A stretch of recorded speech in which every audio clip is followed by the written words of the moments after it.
Human heart. We all have a network of blood vessels running under our skin. Blood flows through these vessels, the arteries, the veins, and the capillaries. Heart is the main organ of this blood circulatory system. It is a tireless muscle that pumps blood to all the parts of the body. Explore the heart. Discover the complexities of its structure. Follow the blood through the blood vessels. Wander through the web-like body systems. Soon your fascination and curiosity may lead to understanding and respect. We shall learn about the external features of the heart, the interior of the heart, and major blood vessels of the heart. From the moment it begins beating until the moment it stops, the human heart works tirelessly.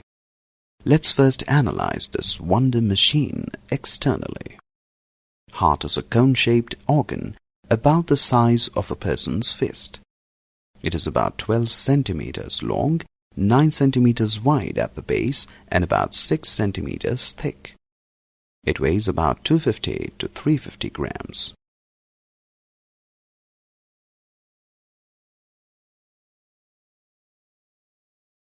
It is enclosed in a double-layered, tough connective tissue sac, the pericardium.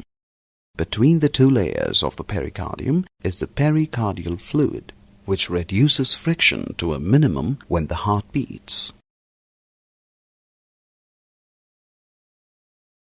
The heart lies between the lungs and the chest cavity, behind the sternum, slightly towards the left side.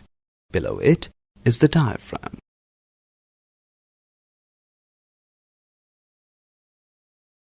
Let us now examine the interior of the heart. It is four-chambered. The upper two chambers are called atria or auricles, and the lower two chambers are called ventricles. The atria are the receiving chambers. The right atrium is separated from the left by the interatrial septum. The right atrium receives deoxygenated blood through the veins of the body, the superior vena cava and the inferior vena cava, and from the heart wall by a coronary sinus. The left atrium receives oxygenated blood through pulmonary veins. The ventricles are the pumping chambers, bigger and thicker than the atria. Observe that just like the atria, they are separated from each other by a thick muscular wall called interventricular septum. On the inner wall are cone-like projections called papillary muscles. There is no direct communication between the right and the left side of the heart. Nevertheless, the right atrium communicates with the right ventricle through an aperture guarded by the atrioventricular valve, AV valve, which has 3 flaps or cusps.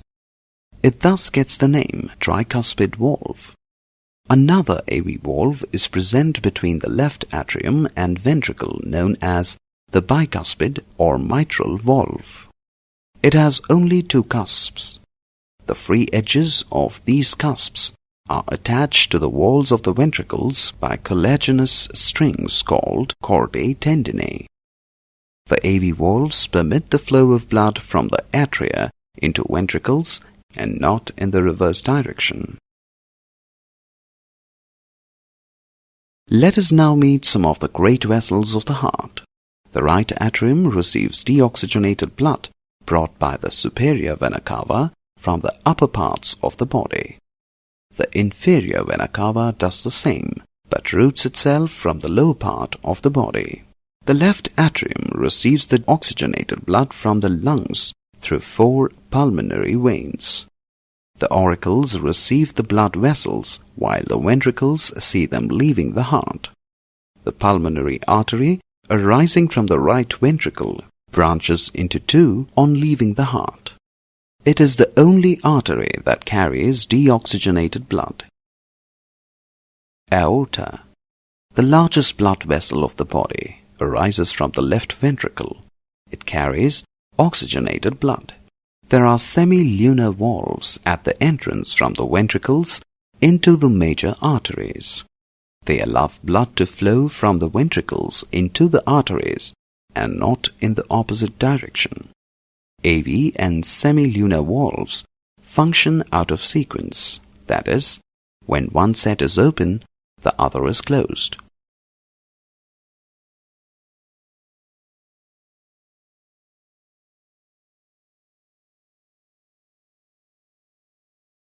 The heart, like all other organs, has its own needs.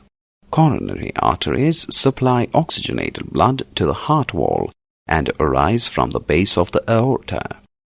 The coronary sinus drains the deoxygenated blood.